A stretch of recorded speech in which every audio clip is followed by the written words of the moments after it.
오늘 주말이고 그래서 연속으로 지금 동영상을 찍습니다. 지난 시간에 이제 그 부처님의 방편 같은 그 신령님의 방편을 얘기를 했죠. 그리고 또 한 가지 이제 요거는 좀 요것도 물론 우습기도 하지만 의미심장한 얘기예요. 그 산에서 이제 그 기도터에서 저번 시간에 제가 얘기를 했는데 100일 기도를 나는 이제 하다 보니까 그 단기 기도 뭐 3일 기도 뭐 이렇게 해오는 사람들이 수시로 왔다 갔다 하니까 많은 사람들을 본다고 그랬죠. 하루는 싹 보고 있는데 제자라고 이제 제자 같은 사람들을 한 서너 명이 웬 선생이라는 사람하고 이렇게 들어오더라고요. 벌써 딱 표시가 나.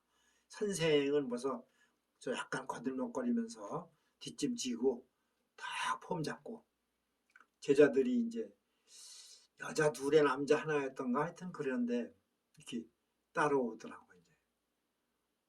그런 모습들을 이제 자주 봐요. 그러니까 기도를 갈 때 저는 그것을 뭐 이렇게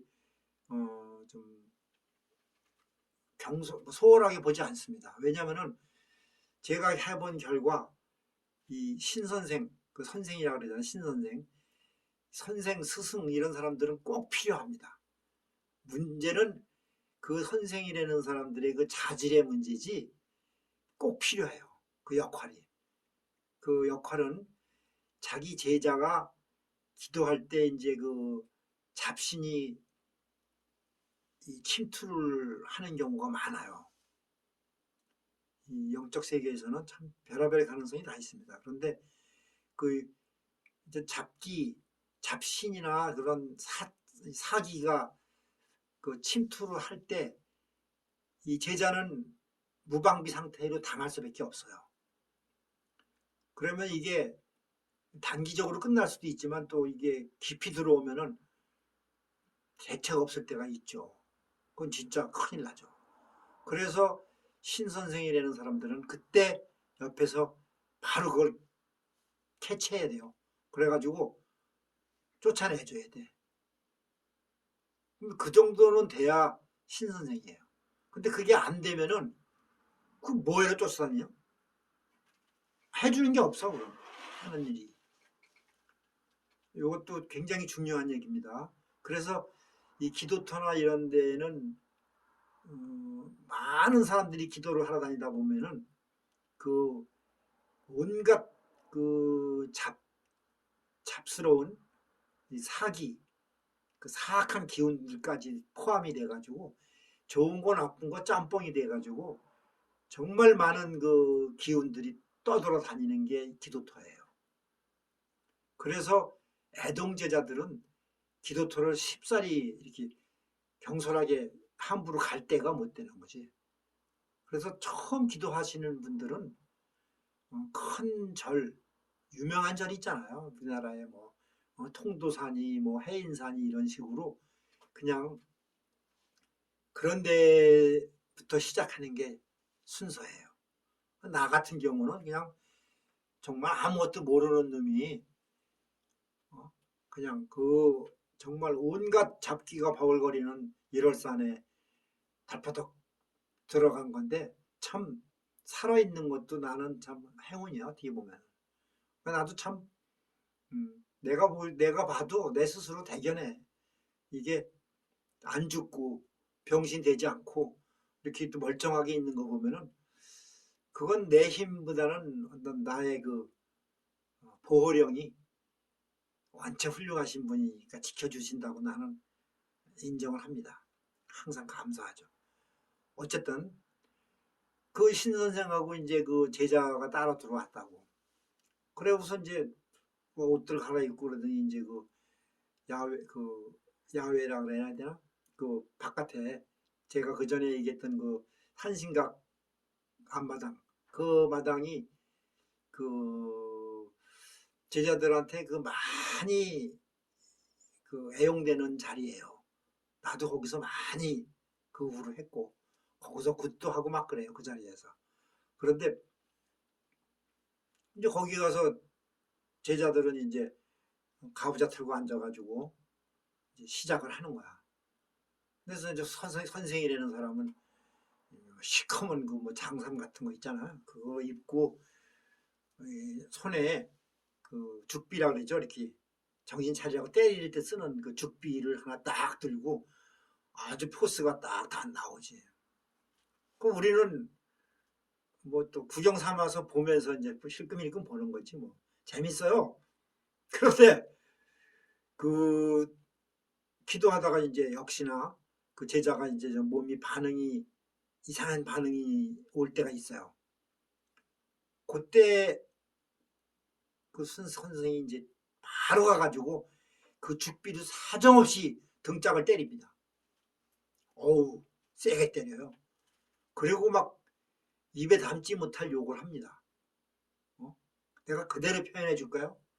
등짝을 때리면서 야, 이 씨발놈아, 어디라고 지금 기어 들어오는 거야? 이러면서 너 당장 안 가면 내가 잡아가지고 아주 그냥 저 불구덩이에다 집어넣을 거야. 막 온갖 험한 욕을 다 해요. 어휴, 저거 진짜 우리 같은 사람이 봤을 적에는 미친놈 아니야 저거. 그런데 사실은 그런 일이 있어요.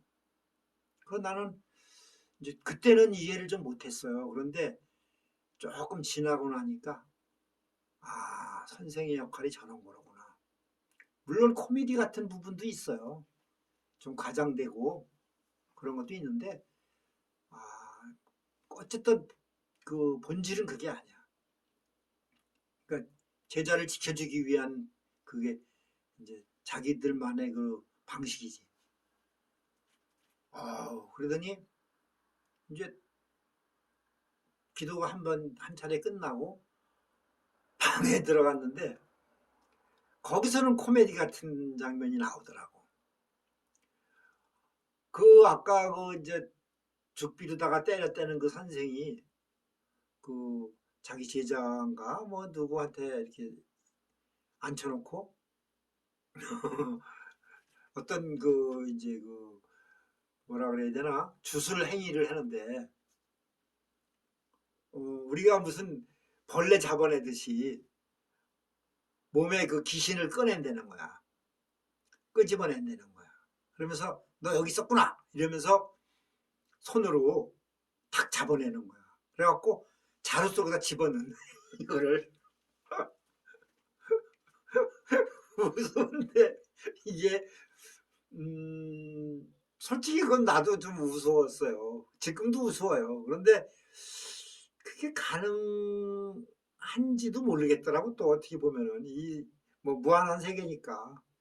그래가지고 뭐 쉽게 말해서 이제 너 요놈 탁 잡아가지고 자루 속에 넣고 또 덩어리 쪽에서 또 하나 딱 잡아가지고 자루에 넣고 그러더니 나가서 이제 걔들을 쫓아내는 거야. 그런데 이 부분도 나름 생각해 볼 부분이 꽤 있어요. 그건 그 사람만의 방식이에요. 테마 의식이라고도 할 수 있고. 그런데 중요한 것은 이제 그 후에 내가 좀 공부가 진전이 돼가지고 나도 그런 것들을 이제 알 정도의 그 위치가 됐을 적에 이런 생각을 해봤어요. 그 자료에 집어넣고 이라는 거는 조금 좀 과장된 것도 있겠지. 오버 액션이지. 그런데 또 그거는 뭐 그래야 또 이게 먹힐 수도 있잖아요. 그런데 어, 문제는 그 몸에 그 이제 그 나쁜 기운이나 귀신이나 이런 거를 악령을 떼냈을 때 떼내는 거는 어지간한 퇴마사들이 할 수가 있습니다. 이건 퇴마사라고 그러잖아요. 그 퇴마 역할을 할 수 있는 행위를 할 수 있는 분들은 뭐 천주교 신부님도 있어요. 목사도 있고 큰 스님도 있고 다 달라요. 그리고 다 그 내용은 사실은 비슷한 거예요. 귀신을 잡아내는 데는. 그 몸에 있는 이 악령을 끄집어내는 건데 용어만 좀 다를 뿐이지 사실은 그게 같은 테마 행위예요. 그런데 내가 잠깐 부연 설명이 아니라 뭐 옛날 얘기 내 경험을 얘기해 보면은 내가 옛날에 그 아주 젊었던 시절에 귀신에 쏘인 적이 있었어요. 그런 건 나중에 얘기해 줄게요. 그런데 그때 그 나한테 내가 다 죽어가는 마당에 마지막으로 그 목사가 와가지고 안수 기도를 해줬어요. 근데 그것도 테마 의식이죠. 그 안수 기도를 해서 나는 살았어요. 나는 그걸 믿어요. 그러니까 이게 어떤 요식 행위 방식 그거 조금 뭐 다를 뿐이지 사실은 같은 거예요. 그러니까 종교는 결국은 신앙이나 이런 거는 궁극적으로는 하나예요. 이건 이제 그냥 제가 양념으로 얘기해 드린 거고 어쨌든 그 테마 의식은 어지간한 힘이 있는 분들이라면 할 수 있는데 진짜 고수라면 이 끄집어낸 악령이나 귀신들을 처치를 잘해야 돼요. 그냥 끄집어내서 쫓아내는 거로 끝나면 안 돼요. 그러면은 걔들은 비행 돌아서 다시 갑니다. 그러면 그 제자는 몸이 좀 이제 살았다 해가지고 당장은 표시가 안 나. 너무 좋아. 개운해지고. 그런데 어느 한순간에 다시 침투를 하는 걸 그러니까 길이 난 거야 이미. 그래서 일단 끄집어내면은요 스승이 됐다면은 끄집어낸 상태에서 이 제자를 보호를 해줘야 되고 첫째 그 다음에 끄집어낸 그 기운이나 그런 악령이나 이런 것들을 없앨 수는 없잖아요.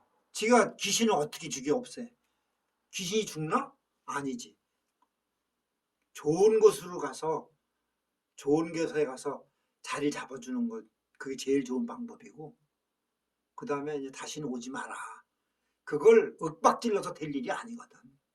귀신이 뭐가 무섭겠어요. 욕한다고 귀신이 무서워서 안 옵니까? 그건 말이 안 되는 거고 그 귀신도 몸에 기생을 해야 제자의 몸에 실려야 나도 살만한 사니까 편하고 그러니까 오는 거거든. 그러면은 이걸 끄집어내면은 그 귀신은 얼마나 안타깝겠어 또 다시 가야 되는데. 그러니까 내 앞에서는 지금 알았다고 안 간다고 안 간다고 하지만 나 돌아서면 또 가는 거야. 그렇기 때문에 그걸 방지를 해주는 게 진짜 고수예요. 요 테마에 대한 것은 여러분들이 또 이제 앞으로 기도하고 공부하면서 반드시 알고 넘어가야 될 거예요. 내가 이렇게 장난삼아 지금 농담삼아 이렇게 얘기를 하지만 이게 이게 뭐 웃자고 하는 얘기만은 아니에요. 이 내 얘기 속에 그 정말 중요한 내용이 들어있는 거예요. 테마 의식을 하되 사후 처리를 잘해야 된다. 사후 처리를 잘하는 사람이 진짜 고수다. 제자는 함부로 기도하러 다니면은 큰일 난다. 참고로 하나만 더 얘기해 줄게. 나는 아시다시피 그냥 혼홀단신 처음부터 1월산에 뛰어드는 참 무대뽀였어요. 내 보령이 워낙 좋으시니까 내가 버틴 건데 나도 사실은 처음서부터 멋모르고 그냥 이상한 기운이 있으면 나는 무조건 받는 거로 알았어요. 내가 스승이셨다면 그걸 막아줬겠지만 아니야. 난 모르니까 무조건 이상한 기운이다. 왔구나. 어서 오세요. 나는 다 받아들인 거야. 내 몸에 수십 가지의 그런 혼령이랄까 그 기운들이 와가지고 막 몸이 표현하기 어려울 정도의 그 상태까지 간 적이 있어요. 그런데 이제 이런 것들이 해결이 되긴 됐지만 이런 걸 뭐 내가 지금 무용담을 얘기하는 것도 아니고 내 자랑도 아니에요. 그런데 여러분들은 이렇게 하면 안 돼. 진짜 까딱하면 정신병자가 되거나 죽거나 큰일 나는 수가 생기니까 그거는 내가 죽어서 끝나는 게 아니거든. 내가 죽으면 또 거기에 실렸던 그것들이 또 내 귀신, 이제 나의 혼, 나도 죽었잖아. 그럼 내 혼이 있을 거 아니야. 그게 또 같이 또 짬뽕이 돼가지고 또 딴 데를 간다고. 그러면 점점점 더 커지는 거야, 이게. 그러면 또 누군가한테 또 기생을 해야 되거든. 그러니까 무서운 거죠. 여기서 마무리를 해줘야 되거든. 우리가 공부하는 목적도 사실은 그것도 있어요. 내 선에서 끝내줘야 돼요. 또 이제 중요한 거 얘기했으니까 아까 요 전 시간에 했던 그런 어? 부분과 어떤 방편이란 거, 또 이런 테마 의식 이런 거 잘 알고 있어야 돼요. 이제 또 다음 시간으로 넘길게요.